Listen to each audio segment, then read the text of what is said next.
Welcome back, dear participants. Our next speaker is Mr. Abdurrahman Türk, Business Development Manager at Sabancı University. Mr. Türk, the floor is yours.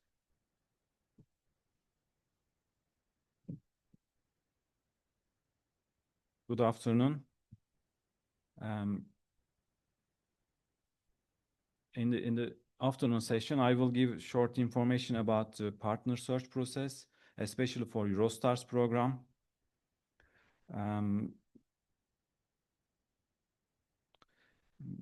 Maybe we can consider in the morning session there are a lot of presentation about Eureka programs, but I mean the Eurostars is the main call we will apply for the March and also September. And that's why I will focus on Eurostars program. If you will have any project idea for Eureka clusters, they are specific dedicated websites and project outline days, so you can focus that events. But if you have any Eureka network project or Eurostars program, it is a bit difficult to find partners for that programs. For Eureka network programs, there are thematic calls. Last year, they opened 4 or 5 calls, and there are specific websites also for Eureka network programs. But for Eurostars, maybe 2 years ago, there was a specific event in Netherlands, and then they open a B2Match platform for like 6 months period of time.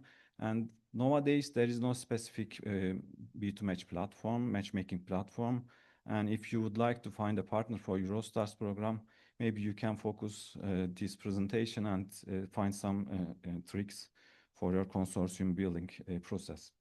And in Eurostars project, especially, you will have one technical or technological provider or a developer. That can be a university or an SME. So it depends on the consortium structure.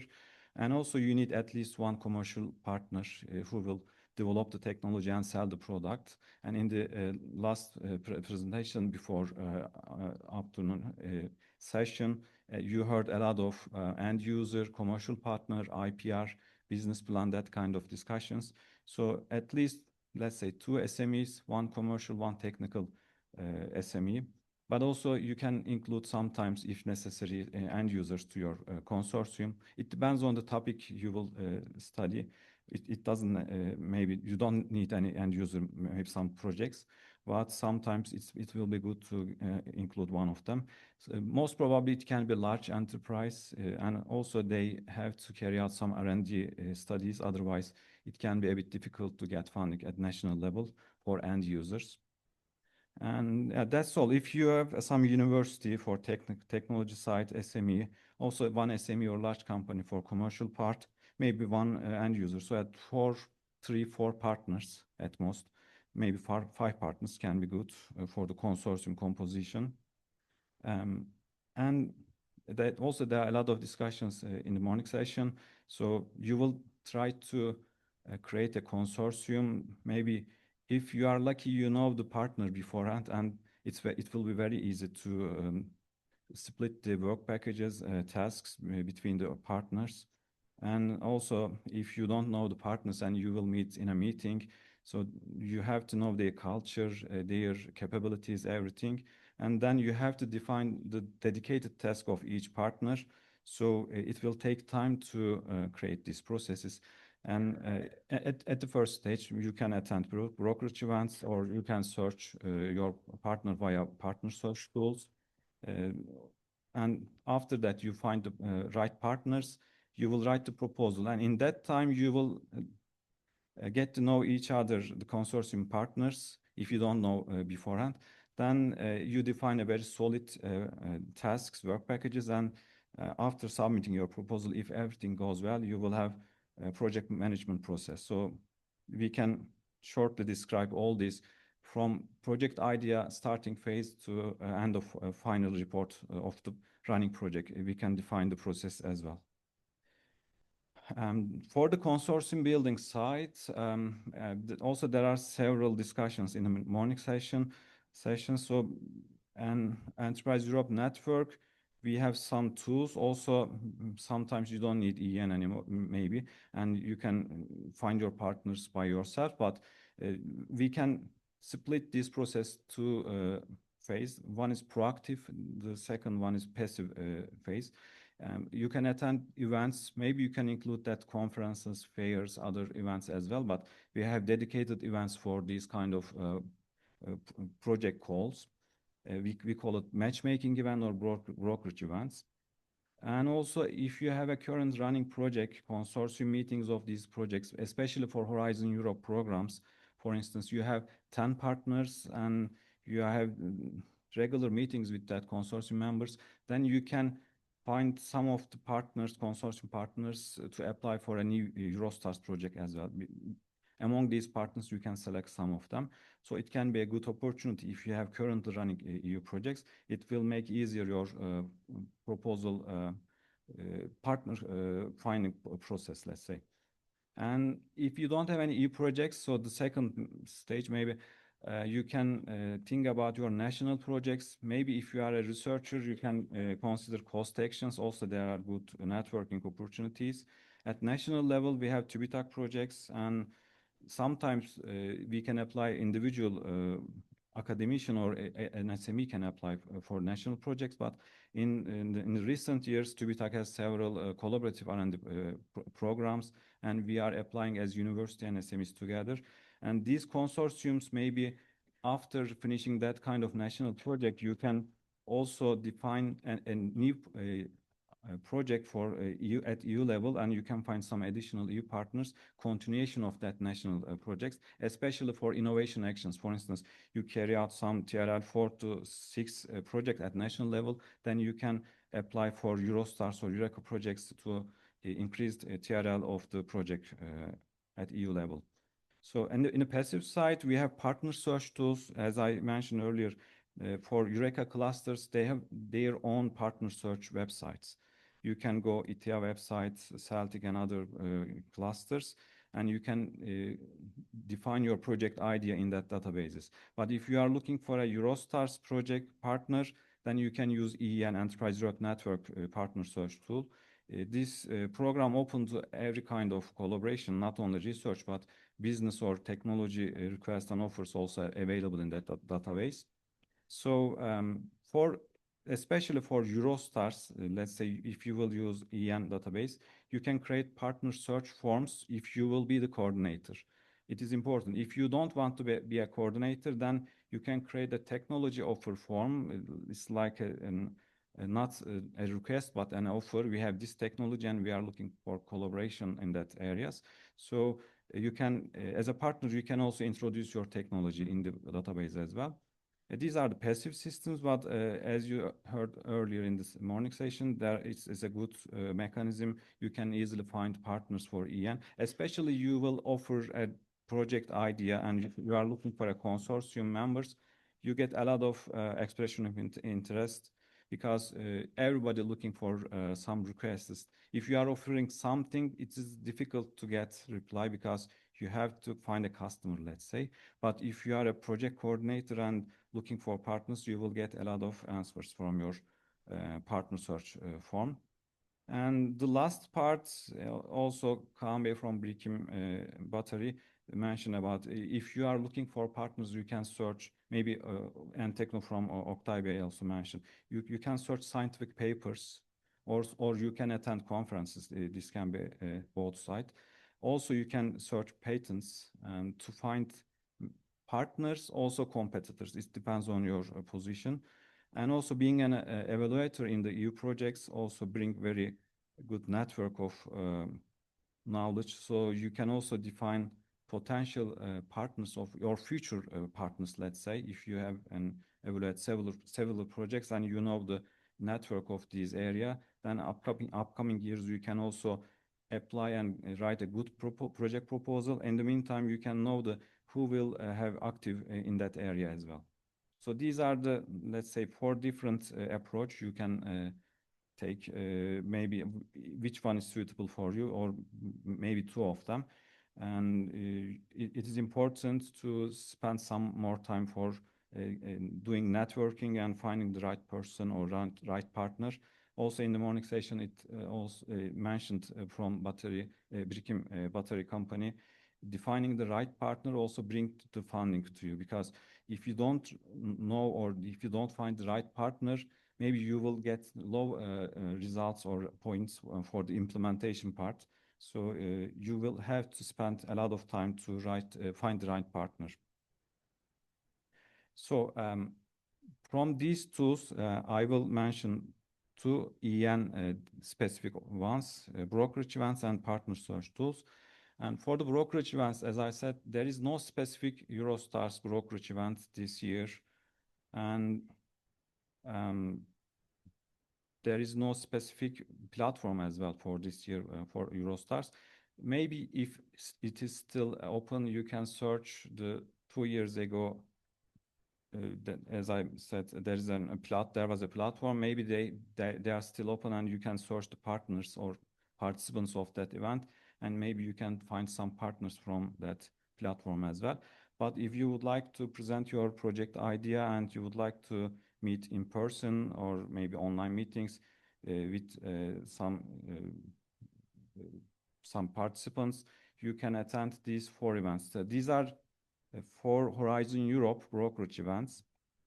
But if you are working on energy-related topics, for instance, you can attend Cluster 5 online brokerage events, 14th of January.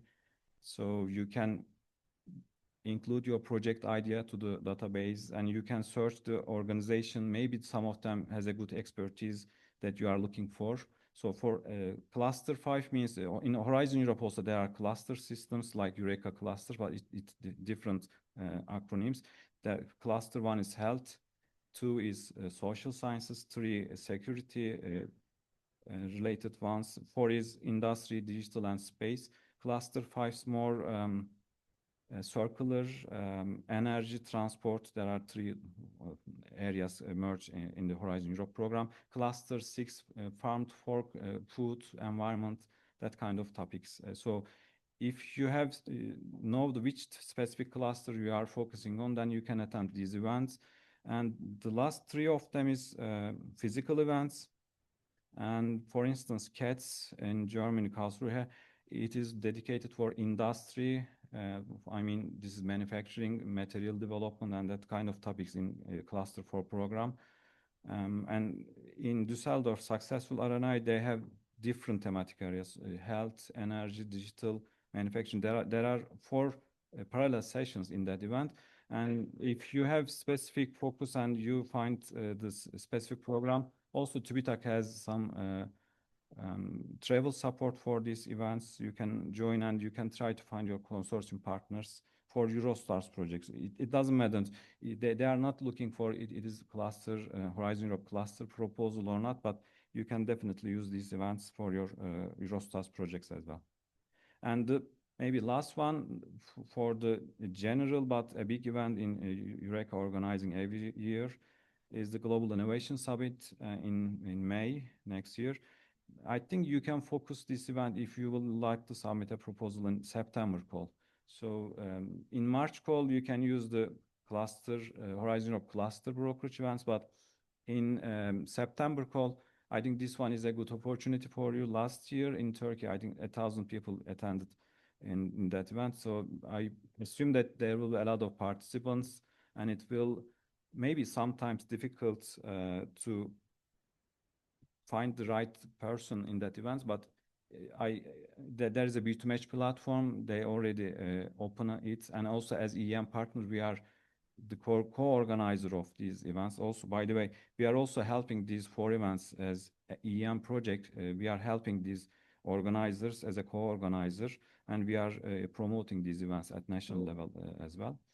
And for the Global Innovation Summit, if you have a specific project idea and you would like to submit in September call, let's say, you can consider this event. Maybe TÜBİTAK, I don't know, maybe they can give a travel support for this one. Maybe you will give information about in the upcoming session. Okay, the last one is our database, EN database.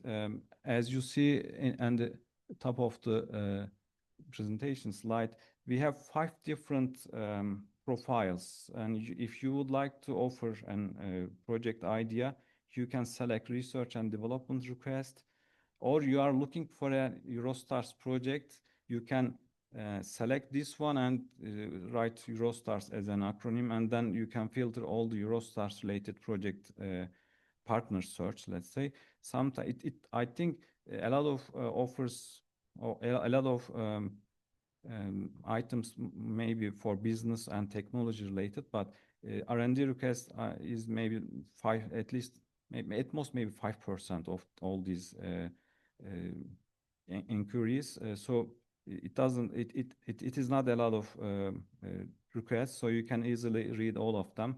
Also, each week you can create a subscription and you can get emails from this database. And if you select specific keywords, also the database send you thematic and related requests to you. And for this one, if you are looking for partner, and maybe last words about the partner search project process, I suggest you to start searching partners at least 3 months ago for Eurostars. If it's an Horizon Euro project, I can say that 9 or 10 months ago you can start. It will be better because you will find more than 10 partners. But for Eurostars, I think 3 months is quite enough to find the partner and then select and also start the writing process. And we have still enough time. Maybe in January you can open your request in the database, and if you find partners in January, then you will have enough time to write the proposal for the March call. And yeah, last slide about EN. Enterprise Europe Network is a European-wide program. We have a lot of projects. You can consider EN consortiums as a project. In Turkey, we have 10 consortiums, 10 different projects. Let's say they are funded by single market program, SMP.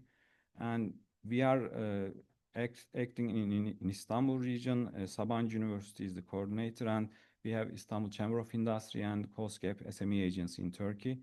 And also there are a lot of other consortiums across Europe, so more than 100 consortiums in Europe. And also specific countries like Canada, USA, Japan, they have specific EN offices in that countries as well. So you can use EN for R&D activities, also business or technology related matchmaking activities. In addition to finding partners, also we are helping consortiums if they have a specific project idea. We are helping to find partners. Then if you are writing your proposal, also we are helping consortiums for in proofreading, for instance. We have in our consortium some evaluators, experts as EN project expert. Also, they have evaluating capabilities for EIC Accelerator, Eurostars, Smart Eureka, and other programs. And we are also trying to help the coordinators. If they have enough time, give us enough time to read the proposal, then we can give our feedbacks and they can revise their proposal as well. And yeah, maybe after getting funding, then if you have any needs on consortium agreement process and also any grant agreement process, we also try to help consortiums. We are not writing proposal or we are not a consultancy company, but we don't get any money for these activities. It's a European project, and we would like to reach a lot of people, a lot of organizations to help them and to get EU funding in that project. Main objective is matchmaking and access to finance, let's say, in Sabancı University. And yeah, that's all from my side. Maybe can I get any question, or maybe we have 5 minutes. If you have any questions, I can answer, or after this session, I can also answer. Okay, this is our email address, website. And if you are located in Istanbul, we can help you. But if you are located not in Istanbul, you can maybe register the EN system in your region. Then you can approach us and we can also help you in Ankara or any region we can help. But at first you have to register EN database in your regional EN offices. Okay, thank you very much.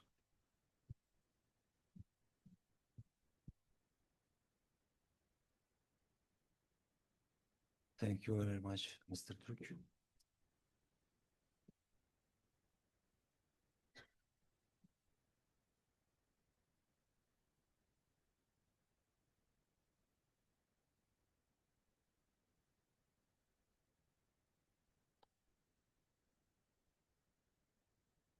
Our next session will focus on preparing successful Eurostars proposals.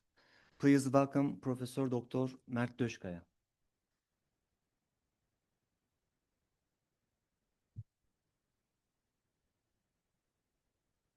Okay. First of all, I would like to thank the TÜBİTAK and Eureka team for giving this opportunity to make this presentation. I have to tell you about myself also a little. I have been working as an expert reviewer and panelist for Eureka and the European Commission since 2012. Also, I'm an academic person doing research in my university. Also, I have two SMEs, established two SMEs, like an entrepreneur like you. And today I will try to highlight the important points that you may pay attention in your Eurostars application. Let's go on to the next slide. This first slide summarizes the individual expert evaluation process in which three main criteria and several sub-criteria are evaluated. To give you a brief explanation about the experts, they work from home and they evaluate these three criteria and several sub-criteria from home. At the end of evaluation, it's important that they make a funding recommendation, which you can see here. Also, they make a comment about whether the proposal is realistic time to market. So it's important for the panelists also these comments, because we look at the in the panel process, we look at the same criteria, these three main criteria and sub-criteria again from the experts' reviews. We work at home initially, then we go to Brussels and do bilateral sessions. We discuss the project with two panelists, and then we discuss it in a plenary session, that's a bigger one. So continuously we discuss on the proposal. Let's have a look at these criteria individually.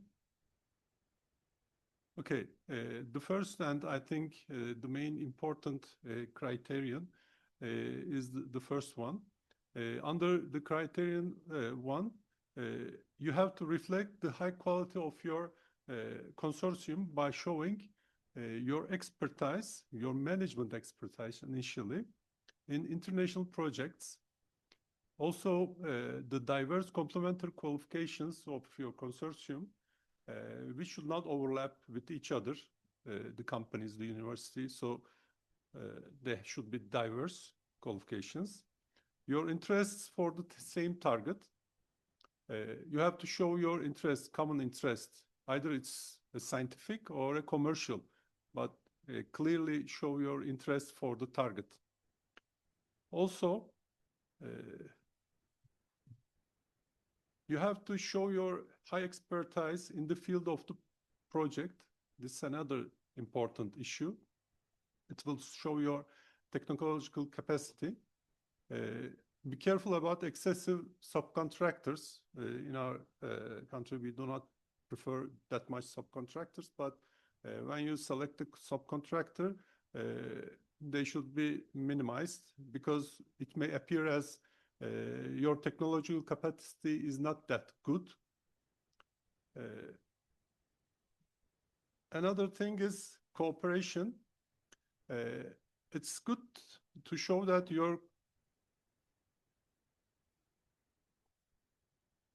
show your cooperation by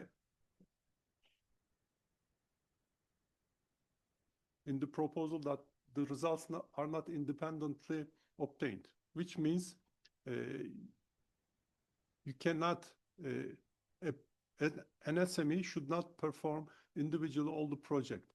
You have to do it each other, helping each other. Also, you have to expand your capabilities.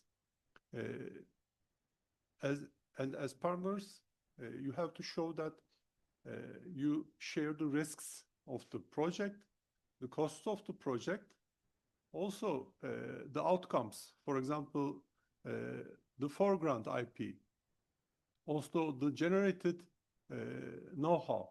You have to show that you share all of the benefits of the project.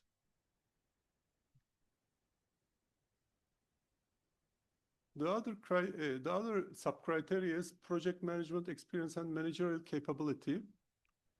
Please emphasize your robust manager experience and managerial capability by previous experience in handling international and multi-partner projects. Also provide a dedicated management work package, which may include a decision-making body. This decision-making body may oversee the project progress and addresses any challenges that may arise during the project. So it's also important, decision-making bodies. The next sub-criteria is the methodology and planning. In the methodology and planning, please provide a detailed work package. It should not be a brief one. And also, you should give task definitions. Besides this, you should provide clear and trackable milestones and deliverables, but please do not be overambitious, because it should be cooperate with reality. And each partner's role and responsibility should be in line with the core business activity of the partners. Experts may look at the core business activity if the SME, for example, is doing something other, trying to develop itself in another area, it could be negatively implemented. Also give detailed information about the roles and responsibilities of the subcontractors.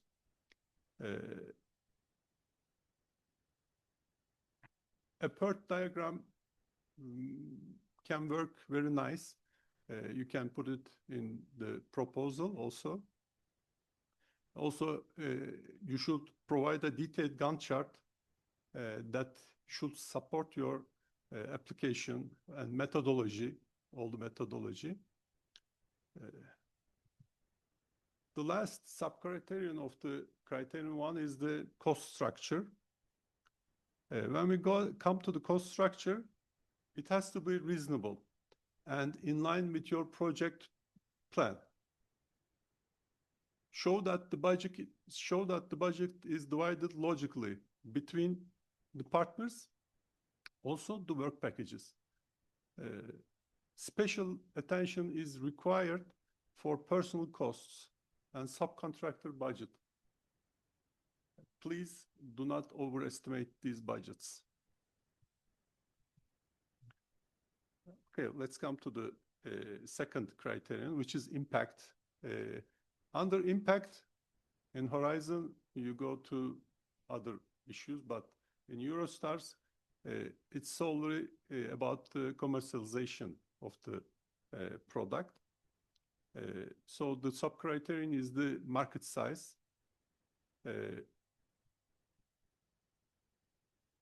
But before that, please keep in mind that your product has to be commercialized right after the end of the project. For biotechnology or medical products, it should enter the clinical phase also. So keep in mind about this very specific and important issue. It should not be a sole research project. At the end of the research, it should enter the market somehow. Okay, definitions about the market size are very important, which means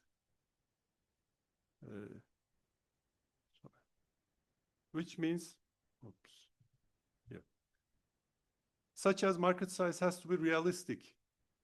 It should be not, it shouldn't be a small market. It should be an expandable market.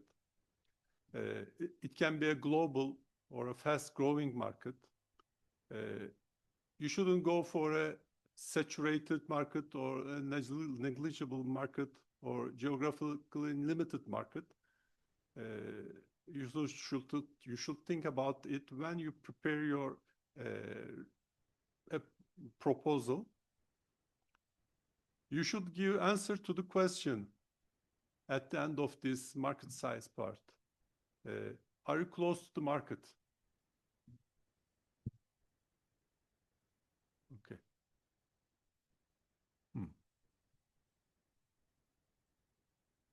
Market access and risks is another issue. I think the cursor is not, oh, it's working here.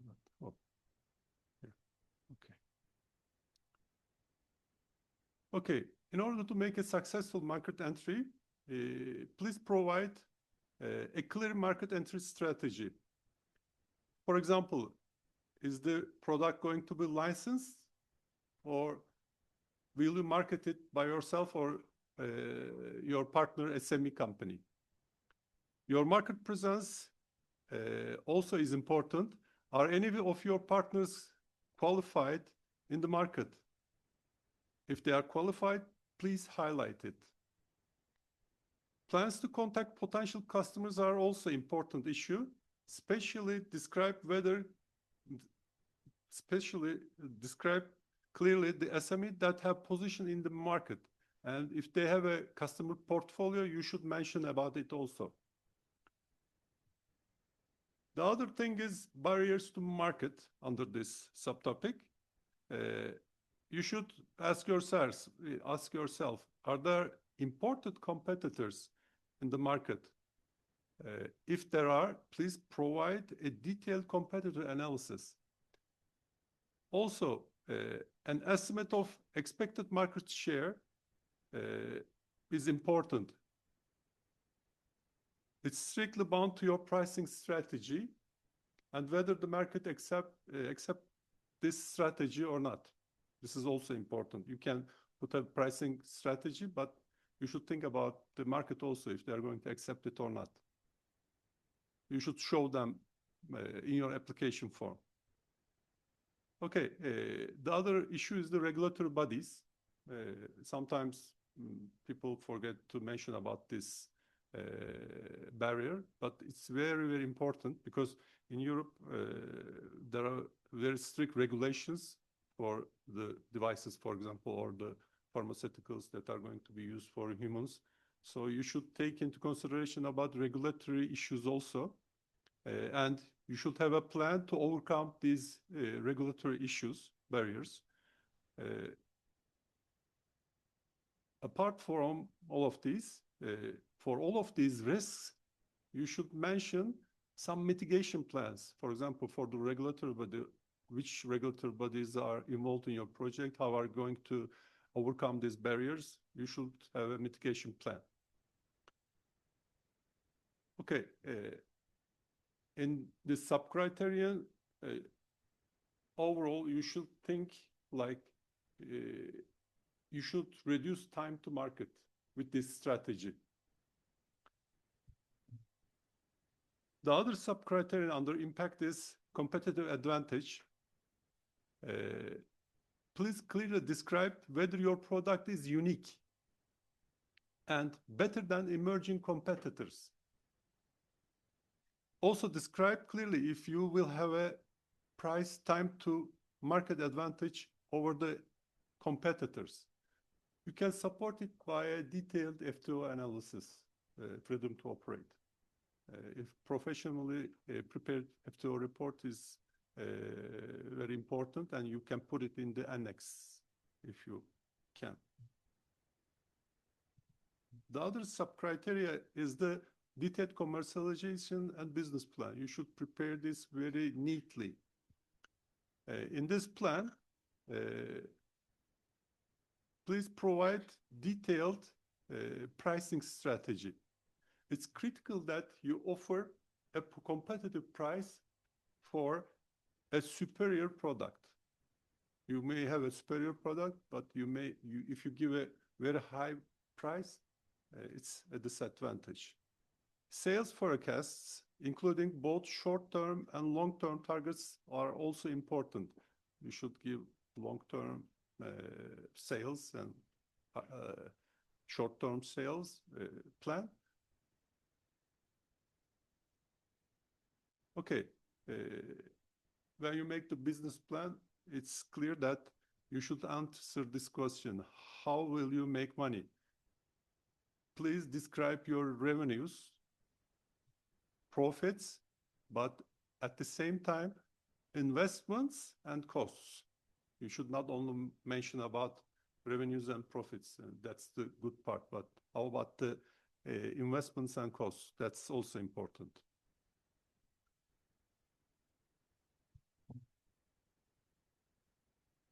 The other thing is sometimes underestimated, which is the SDG-related impact and economic, environmental, and societal risks that you may face during the proposal.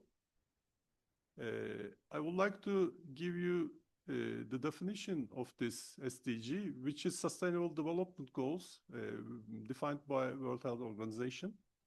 These are specific action goals. They aim to end poverty and inequality and protect the planet and ensure that all people enjoy health, justice, and prosperity. So sometimes people or applicants underestimate this issue, which is important for the experts and also for the panelists. Also, identify any negative economic, environmental, and societal impacts, if there are, of course. They should be associated with your project plan. And afterwards, also provide a robust mitigation plan to minimize these risks. For example,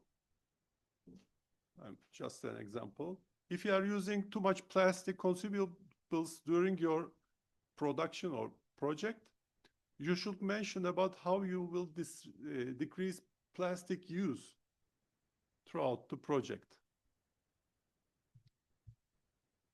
Okay, the last criterion is the excellence.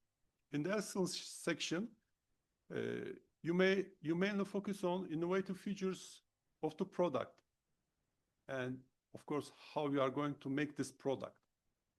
The first sub-criteria is the degree of innovation. Do you present a new product or a service? You should clearly describe it. Is it a disruptive or idea, or it's going to make a technology leap in your area? You should clearly mention about it. Also, are you generating new knowledge that is above the current commercial state of the art, not scientific, let's say, because this is Eurostars, it should be commercial state of the art. And if you can provide a proof of concept, it could be nice, because it will support your idea. Maybe you can put it in the annex also. This can be a patent, a publication, or a preliminary study, which you write as a publication. Clear results and definitions. What did you get at the end? of this study. Okay. If your idea is patented, also please give this information. It's very important that you are giving attention to your product and you are trying to sell this product or put it into market somehow, some way in the future. It's very important that the new generated knowledge during the project, of course, is expandable, which means it should provide a foundation for future innovations and advancements. It should, if you generate a platform that can be used to develop other products, this is an advantage. You should mention about it in your proposal. Okay, the technical challenge. The technical challenge is very important to mention about it, because if it's easy to replicate, your competitors can easily achieve the same product. So the level of technological challenge must have a high degree of know-how and difficult for the competitors to replicate this product.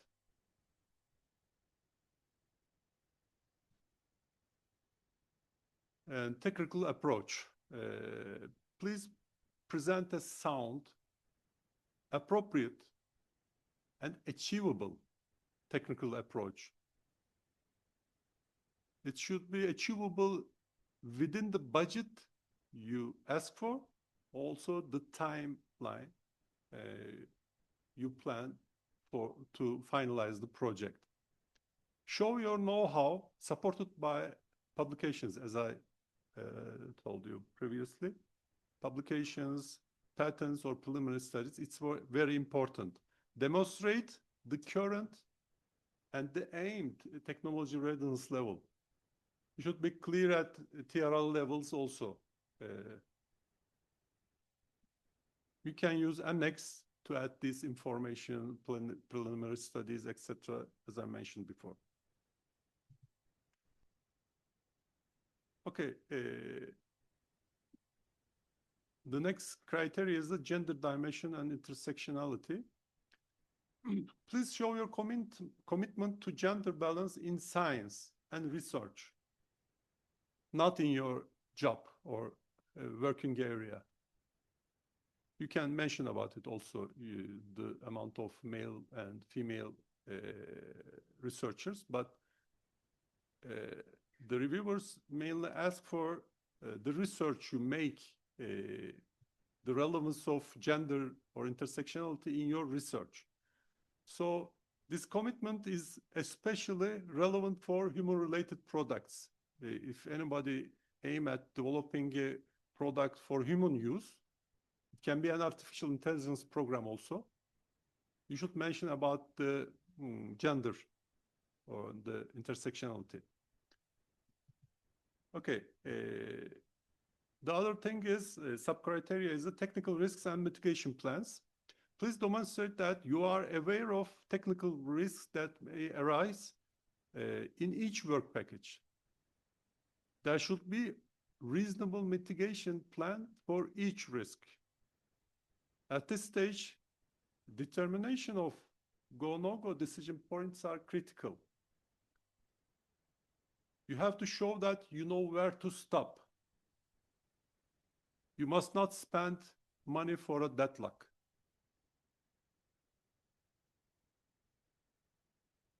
A compromise. The other thing is detailed IPR strategy. A comprehensive intellectual property rights strategy is required for Eureka and Eurostars proposals.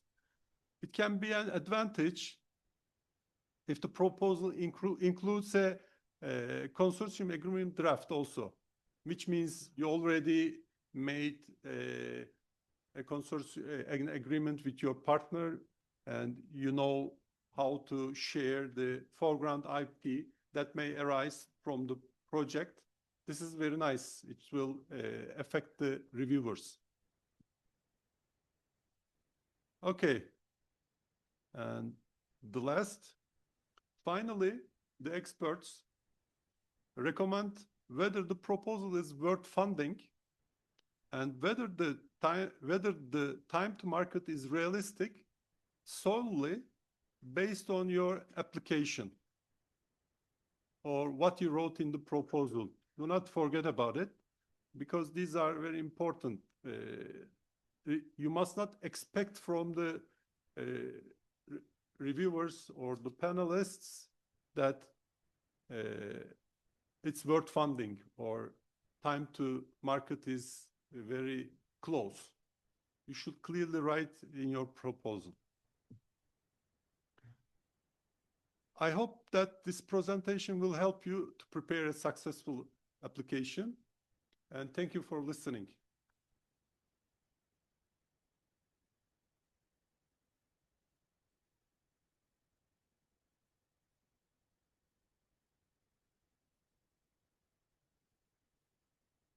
Thank you very much for your detailed and practical guidance.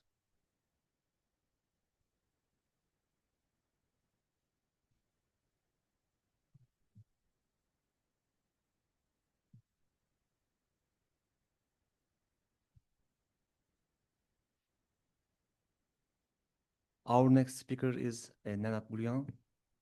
The floor is yours.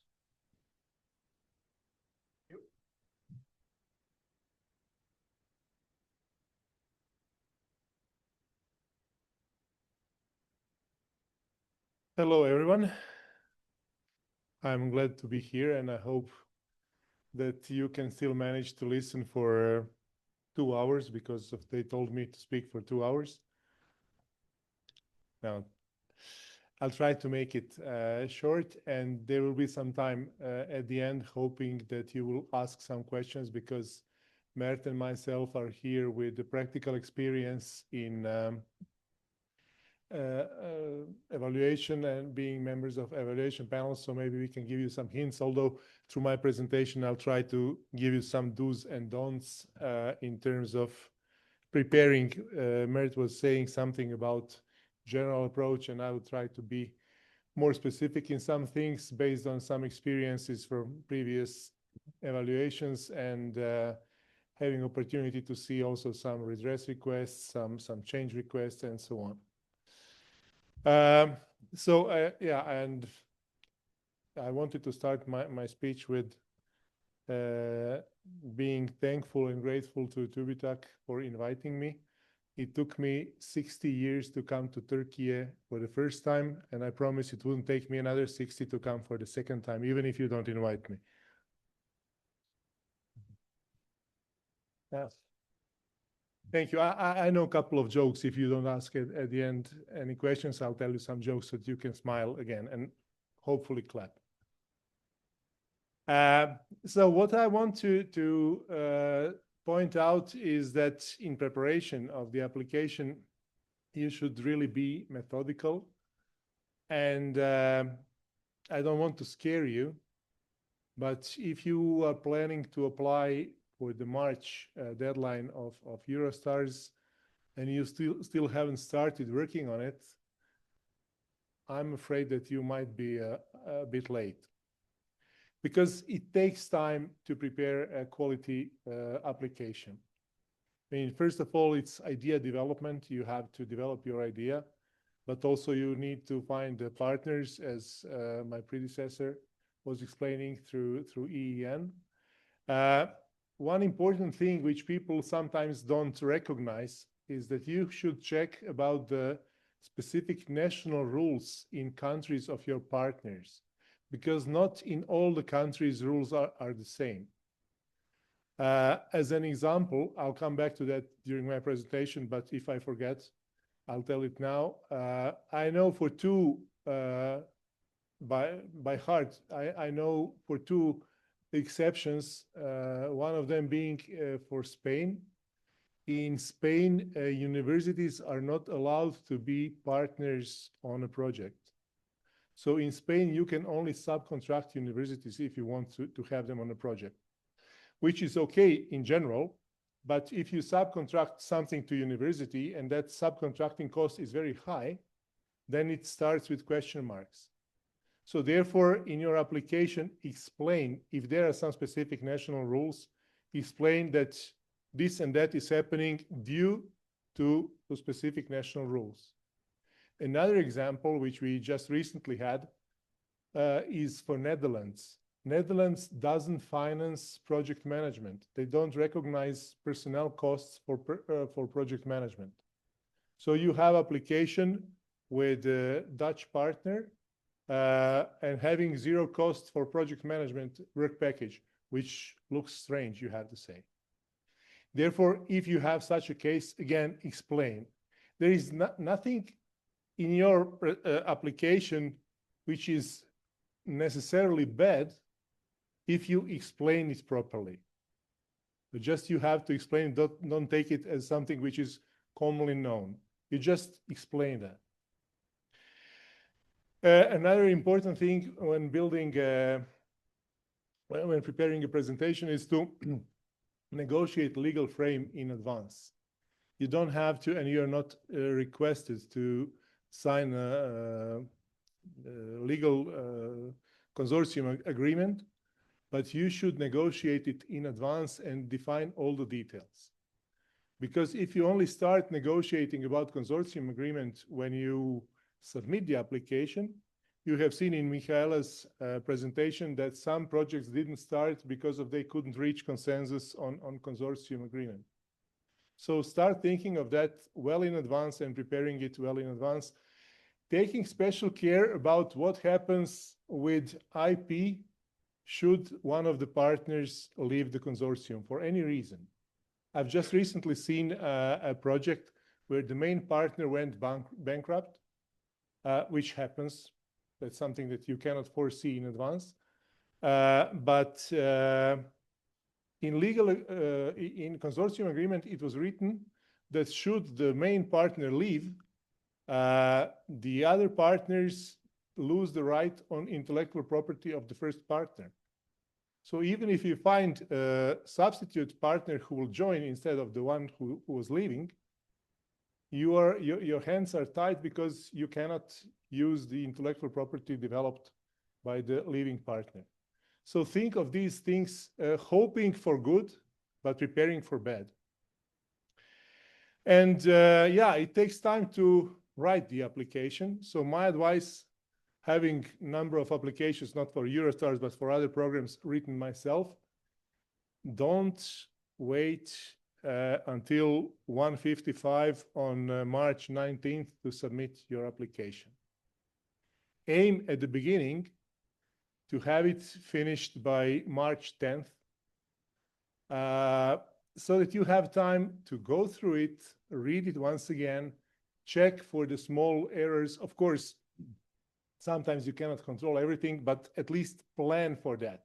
Leave yourself a day or two to have time to read it, to give someone else to read it, and to find probably some errors, mistakes which can happen in there. Excuse me. Be ambitious in preparing your application, but remain realistic. Don't be over-optimistic, because over-optimistic is a bit of danger. So set clear targets which you can use not only for application purposes, but also for controlling, but also for controlling your success later on. Define a proper timeline, giving you enough time to complete things, but not taking a lot of buffer time just in case, because it's actually impacting the speed of execution of the project. Allocate sufficient resources, not only human, but also financial and material if you need, and explain why do you do that and how. And most importantly, secure funding. I have seen a number of applications where people or the applicants were counting on, yeah, we will apply for another program and then we'll get money from that another program. And what if not? If you don't manage to get that, then the whole project is in danger of collapsing. So find alternatives, and I mean, even be prepared to self-fund something should it be necessary. So you can indicate that you have been talking with the bank or somebody else, so that in worst case, you can manage to secure financing for the project. Another thing which just came across my mind, if you are a small and medium business, it might be that you are only a couple of you in the company. Don't allocate 100% of working time of all of you to the project, because somebody has to earn some money to bring some money into the business. If all of you are working on the project, who will be the one bringing the money into the company? So better think of employing additional people who will be working on a project, doing some things, even if it's just on a part-time basis. But you have to have somebody who will actually in real life do things which are required to survive. Talking about measurable and verifiable targets, I have seen a number of projects where people are talking of milestones, talking of deliverables, and not actually distinguishing between the two. Milestone is event, point in the time, which has to be clearly defined, month, this and that. And this is something that happens. So completed plan or something. Not milestone cannot be developed strategy. So strategy is not a milestone. It's just a deliverable. So there is a difference. KPIs also, if you are defining KPIs, you should quantify them. So KPI of percentage of success is not a KPI. But if you say we will have 95+% of success, then it's clear KPI and you can measure your success against that. Coming back to specific criteria, talking of quality of implementation, I would recommend to think of balanced consortium. We have heard today a couple of times from the panelists, from other presenters about the size of the consortium. The only rule as defined by Eurostars program is that it has to be 2 companies from 2 different countries, and the lead partner has to be innovative SME. So this is the only rule.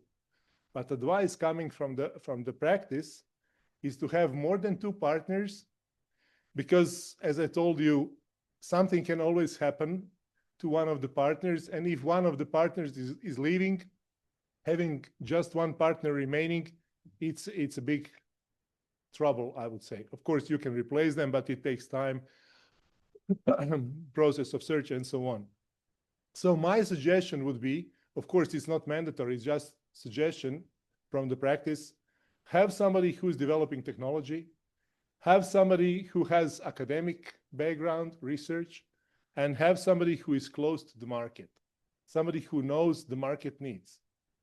I've seen, for instance, a project where there were 2 partners proposed.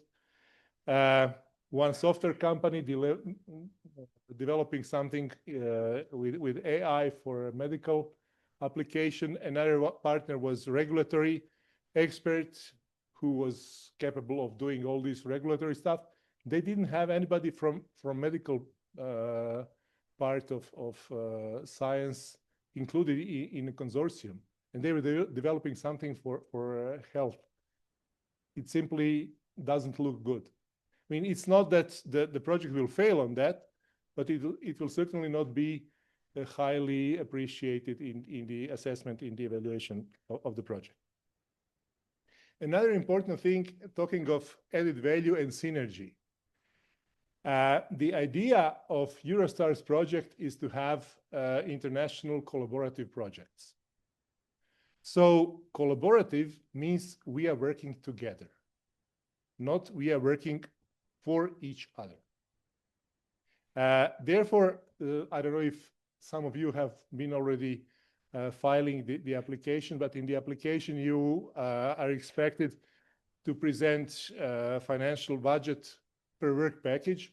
And then you see one partner is first 3 work packages, another partner is the next 3. And there is no intersection between them. There is no exchange of knowledge, exchange of experience.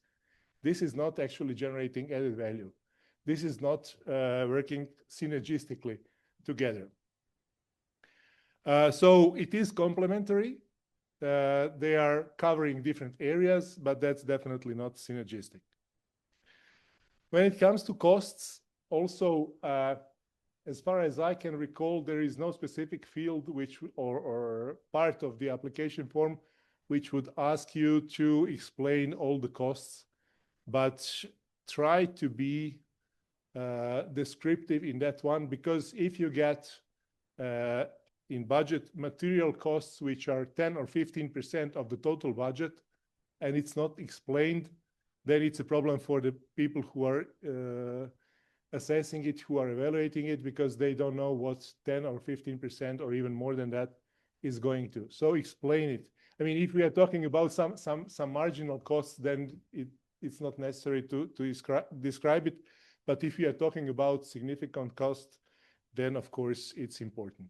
It goes to subcontracting as well. There is no clear rule about how much, what was the percentage of subcontracting cost which is acceptable. But if you see that subcontracting is 25, 30 or more than that % of the total project value, then you ask yourself what was going there. It is possible in some cases, but you should explain it.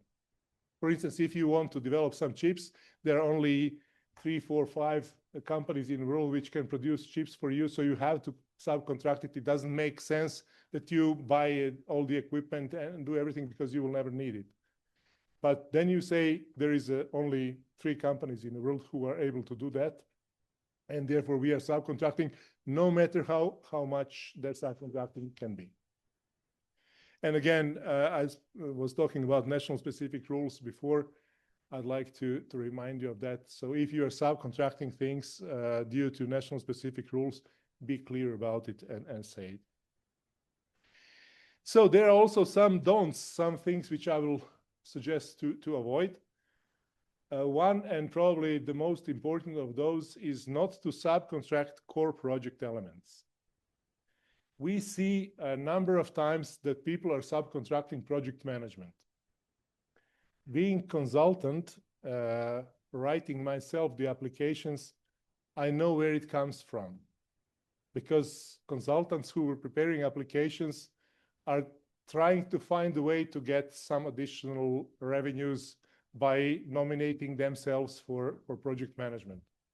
But in Eurostars project, it's expected that the main partner is capable of managing such a project. So if you are outsourcing project management, then you are immediately decreasing the quality of you as a main partner.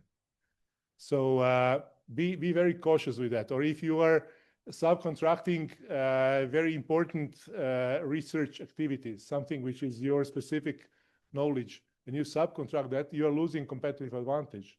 And you are becoming dependent on somebody who is out of your control. So I would definitely suggest to use or to subcontract key research activities only in cases when it's absolutely necessary. My background is IT.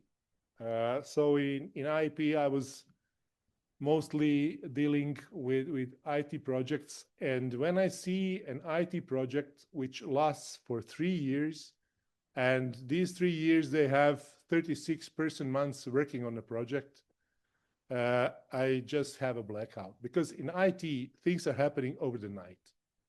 You don't have a luxury of extending project for no reason. So instead of having 36 person months over 36 months, you can have 36 person months over 18 months, which means you have 2 persons working on a project in average instead of 1 person working, and then you can have competitive advantage because you are getting to the market fast.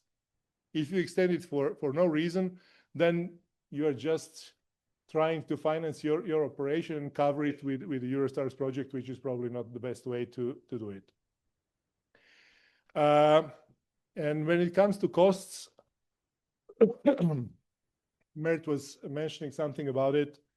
Be realistic, because people who are assessing your applications are going to internet, checking the costs of things that you are suggesting, and if it's not realistic, then they start doubting all of things that you are writing there. The same applies for the number of people that you need. Even if it's too much, or even if it's too low, it's bad for your project. I have to speed up. When it comes to the market, very important thing,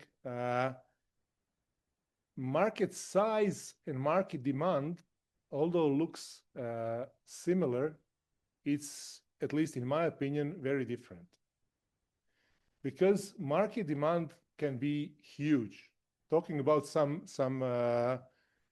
medicine, some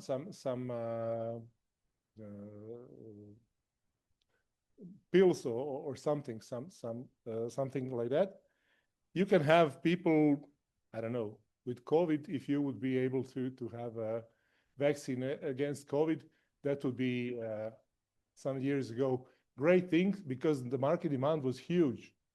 But if you are a small business developing a molecule, your market is actually very narrow. You have 4 or 5, up to 10 pharma companies to which you can sell. And then they will use it to develop the cure for whatever disease. So there is a difference between market size and market demand. And think of market demand as such. And when you are presenting your market and market potential, I would say that in majority of the applications, people are talking about financial value of the market. Financial value of the market means something for financial people, for investors. For you who are supposed to sell something, for you, volumes are what matters. Because if you say that market size is 2 billion euros, okay, so what? I'm selling something for $100 or 100 euros. How does it compare with 2 billion euros market size? But if you say that we have something which will be used with people with heart diseases, and statistics are showing that in Turkey there are, I don't know, that number of people who suffer of that, or in Europe it's that much, and then you can have precise figures in terms of volumes, what is the demand and where you want to place yourself, where you want to enter. Talking about market entry barriers, Mert also mentioned that. I wouldn't go too deep into details, but one thing which is important, regulatory barriers are there and people are aware of them. But sometimes they underestimate time which is required to get regulatory certification.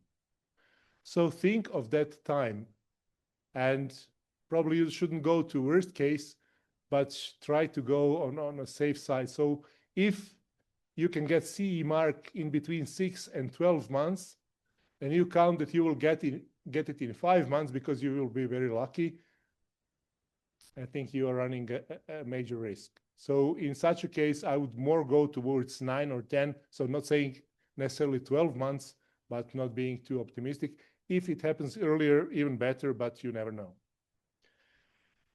Another thing which concerns market entry barriers is geographical coverage. People are very enthusiastic about placing their products on the market, and they say, yeah, we'll cover the whole globe, which is actually possible today with internet sales and everything. You can sell whatever product you have in Australia over the night, just click of the button. But the question is, what happens with after-sales services? Because if you have such a product which requires after-sales service, how will you provide that after-sales service in Australia? It is possible, of course, but you have to have a partner there who will do it for you, or you have to have some pile of products there so that you can deliver as a replacement until this one is fixed and covered, and that everything costs. It goes to commercialization plan with costs of commercialization. And people underestimate that. So be optimistic. Don't put yourself under some limits in terms of geography, but think of the cost which is involved with that. And of course, just identifying market entry barriers is not enough. You should, for each identified market entry barrier, explain how do you plan to mitigate this issue. In terms of competitive advantage, one thing is important, or number of things, but one which I would like to stress out is sustainability. Because if your competitive advantage is not sustainable, then you're again running a major risk. If you base your competitive advantage on pricing only, then I can tell you that you're losing your competitive advantage over the night, because there will always be someone who will deliver what you are delivering for a cheaper price. So think of value proposal, of what you can use to differentiate yourself on the market, and if you can maintain that on a long run. When we come to don'ts of market, it's ignoring competition. I have seen, unfortunately, number of applications when they have stated, we don't have competitors. Such a proposal you can immediately throw into the bucket.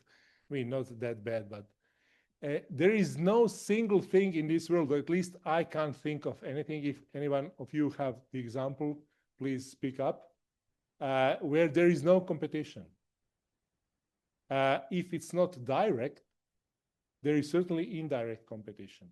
And the difference between direct and indirect is that direct competition is satisfying the customer needs the same way as you do, but indirect is satisfying the same customer need in some other way, but for customer it's not important. They just want their problem solved. So if you don't see, or if there is really no direct competitors, think of indirect and who can come with some different proposal, different idea, and solve the customer's problem which is bothering him. We were mentioning before commercialization plan number of times. So be detailed, be specific, don't be superficial about commercialization plan, because if you don't present that you are able to commercialize what you are developing, then no matter how innovative you are, it will just remain not properly commercialized. And when talking about commercialization plan, it's not just the idea, I'll go to the States, I'll send first year 1 million, second year 3 million, third year 7 million of whatever I'm selling. Because it takes also some costs. It takes promotion, it takes market research, it takes a number of things which cost you, and this is normal part. Nobody is expecting you to have high profits from the day one. In normal business, it's almost impossible. There are some exceptions, but basically, if you are running some losses for first year or two, it's not a big problem, as long as you know how to cover these losses, and if you are turning these losses into profits later on. But you should include all the costs, not only revenues, when talking about a commercialization plan. Talking of economic, environmental, and the social impact, Mert was mentioning sustainable development goals, which is now very, very popular. Everybody's talking about it. So you're expected to address some of these sustainable development goals. But I can't remember that I have seen a reasonable project, which is targeting more than 3 sustainable development goals. If you write out of 17 that you are addressing 8 or 9 of them, that's not realistic. Simply not, because you cannot be that broad in your offer. So better focus on 1 or 2 or 3 of them and explain detailed how you are contributing to those, then going to the volume, to the quantity, having 2 pages written about SDGs and not giving real content in that. Finally, talking of excellence, you should, or you are expected to present good understanding of current state of the art, or as Mert put it, commercial state of the art. So talk about your competitors. Explain that there are competitors, that they have products which are probably in some aspects even better or comparable to yours, but in total, your product is giving more added value to the customer. Because if you don't present knowledge of the competition, their products and market, then it means that you haven't done your homework, and that will strike back to you sooner or later. Embrace high technical challenges. Eurostars projects are looking for high technical challenges. So high technical challenge is not critical. It's not something that is not acceptable. But you should show also that you have internal know-how, that you have very specific knowledge which others don't have, so that you can address these challenges and solve them properly. And talking of risk analysis is not risk identification. Risk identification is just a small step, and if you only identify risk, you haven't done a lot. So you should quantify these risks, say how likely are they to happen, what's the impact on your project, and then you add mitigation plan to that. Because if you don't do that, then your risk analysis, yeah, you are aware that there will be some risks. So what? Don'ts, as Michaela and I think somebody else also before said, your project application is assessed or evaluated based on what you have written. So when we are talking about generated new knowledge, if you don't say that your invention and the knowledge which is generated along with that can be applied in other areas, you cannot be rewarded for that. Because if I think it can be applied in other area, that means nothing for you. If you're not aware of that, you are losing market opportunity. So be specific and say, don't let everything to be assumed. Be specific, speak it out. Talking of gender dimension, Mert also explained something about it. Gender dimension, which is also a required part of the application, is not about your team structure. So if you have 10 people on team, 5 of them male, 5 of them female, it's not gender balanced. You should think of your technical approach of development of your product or service, what you are developing, and how that reflects to specific genders, and whether it has. There are some projects which have where gender dimension is not relevant. As you said, you're developing some new materials. I think there is nothing which is related to gender. But still, you should write in your application, we have considered our project and it has no gender dimension involved, and therefore we didn't discuss it. If you don't write such a sentence, then the assessor can say, yeah, you see, they haven't considered it. And that's required part. And of course, talking of IPR, we tend to say IPR equals patents. It's not necessarily only that. There are other ways how to protect your intellectual property. You can use it as a trade secret, because as a trade secret, everything stays in-house. When you are filing a patent, then you have to disclose important information, so everybody else has approach to that. So you can think of that, but develop clear strategy and say, yeah, we will not going to patent it. We will keep it as a trade secret because of this and that. Or we will go to industrial design or trademark protection or whatever, but explain it. Okay. If idea is not properly presented, no matter how good it is, chances are it will fail. So therefore, be clear and concise in presenting it. Focus on key elements. And today there were a number of mentions of technical annexes, both from people who have implemented projects and from MERT. Be very sensitive with technical annexes.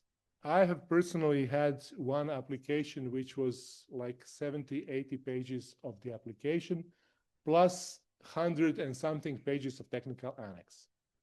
Technical annex is not meant for that. Technical annex is to include graphical presentation, pictures, whatever cannot fit into the form of the application, online application as it is now.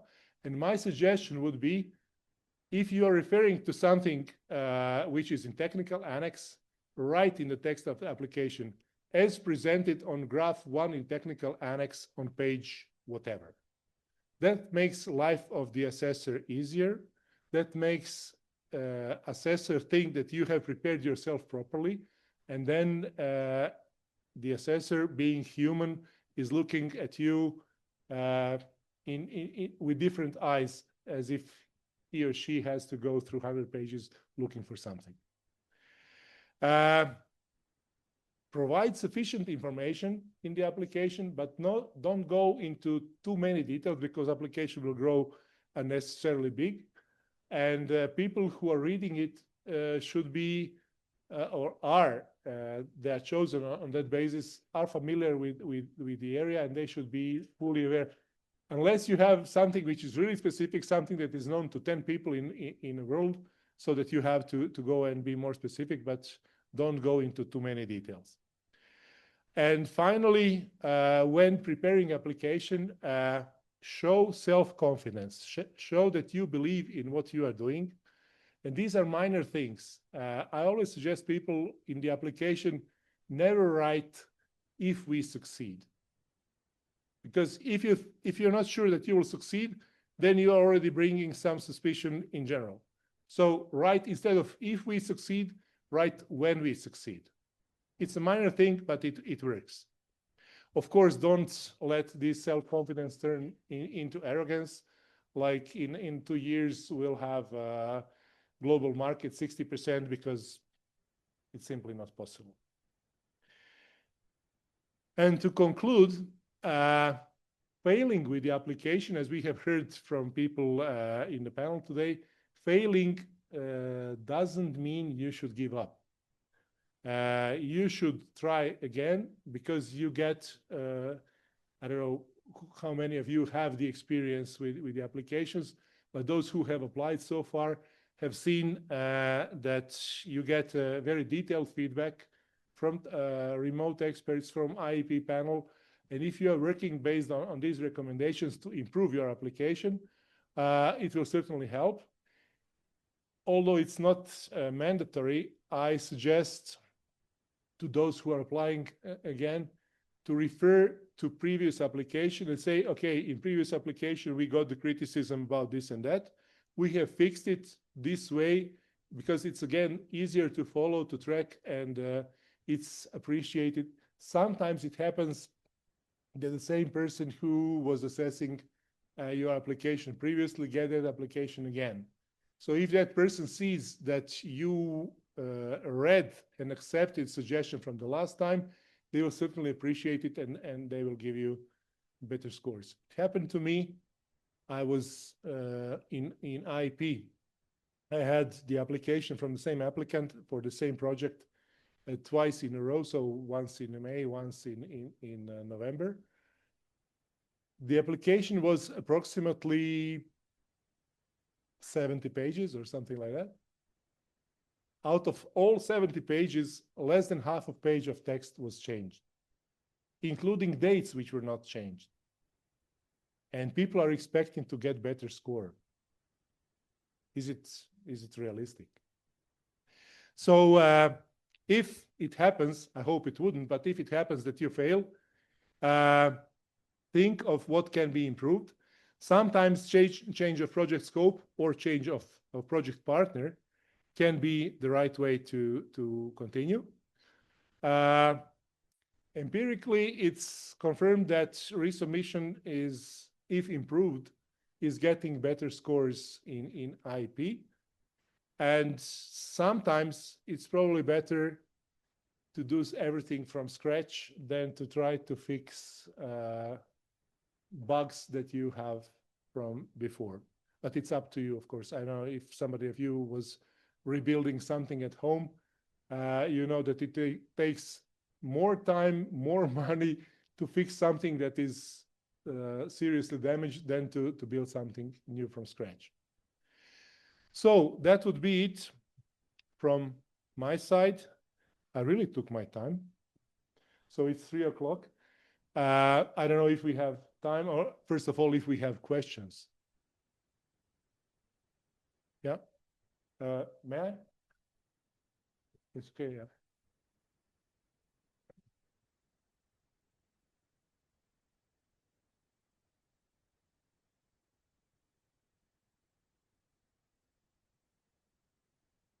Thank you for your presentation. I am Deniz Kavruluk from Sabancı University. Is there any limitation for this submission? As far as I know, there are no limitations. So if you are stubborn enough, Okay. maybe they got fed with that and say, okay, this is for 17th time, let it pass. Okay, thank you.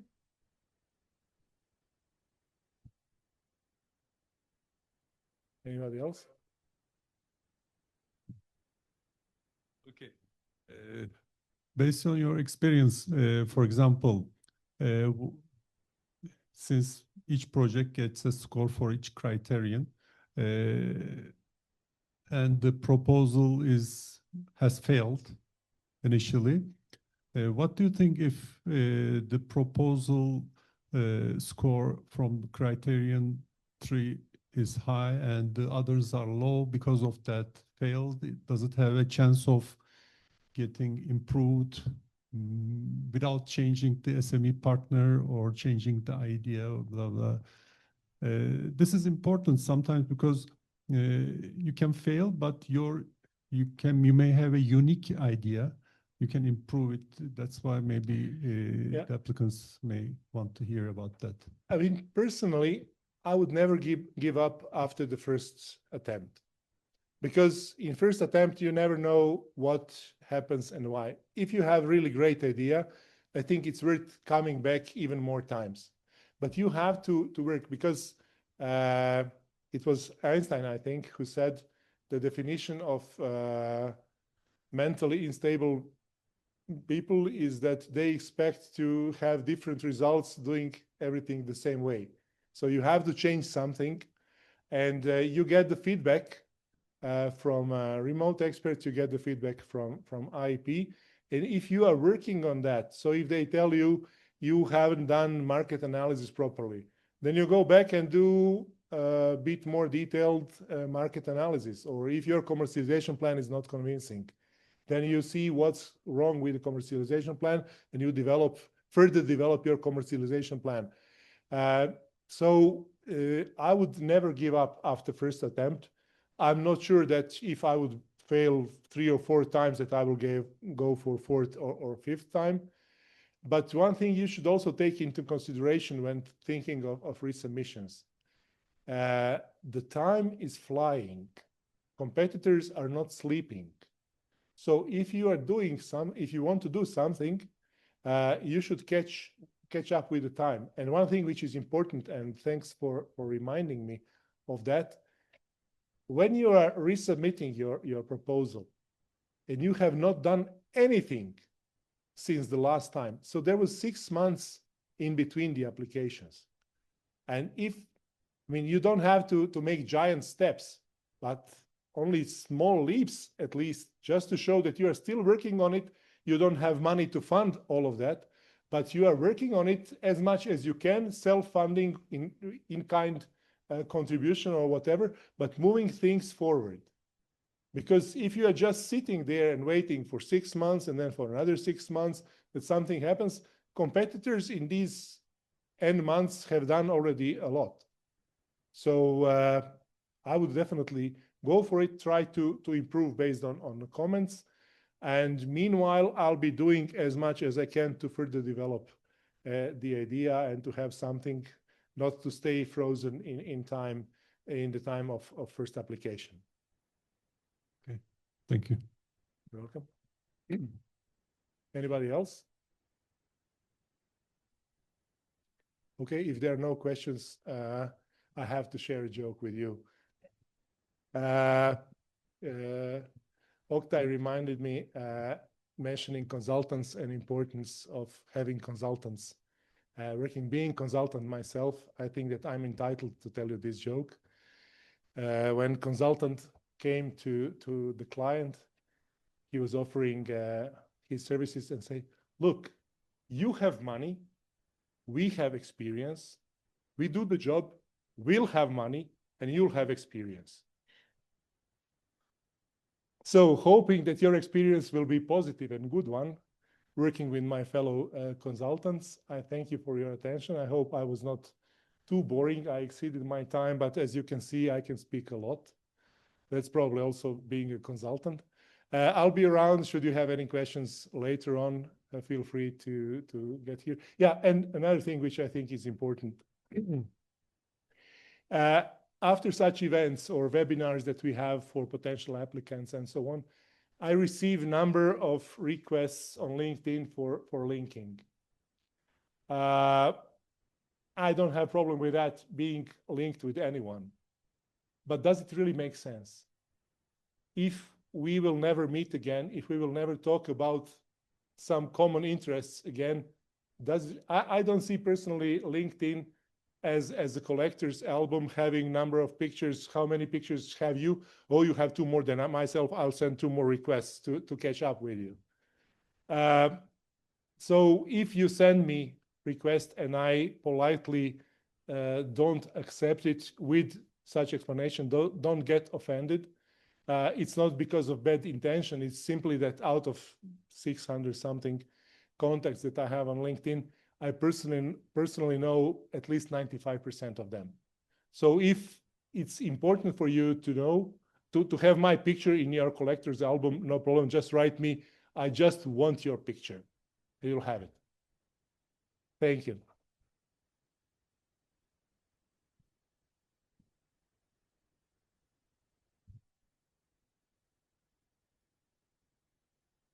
Mr. Bulyan, thank you very much for your detailed and practical guidance.